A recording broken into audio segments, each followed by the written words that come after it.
Hello guys, welcome back to the channel. In this today's tutorial, I'm going to show you how to turn off send with enter on Telegram PC.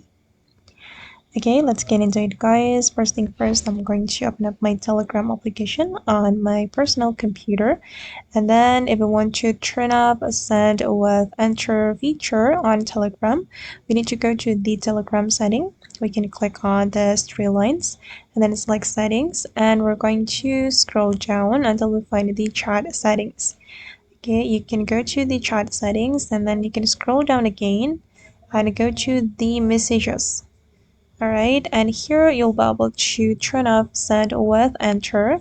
As you can see, now my send with enter feature is still active, and I'm going to change it.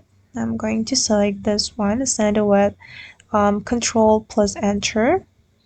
When you select this feature, it means that when you click on enter button, the message will not send, but it will only move to another line.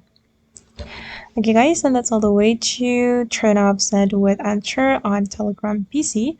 I hope this tutorial will be useful for you. Thank you so much for watching, and bye.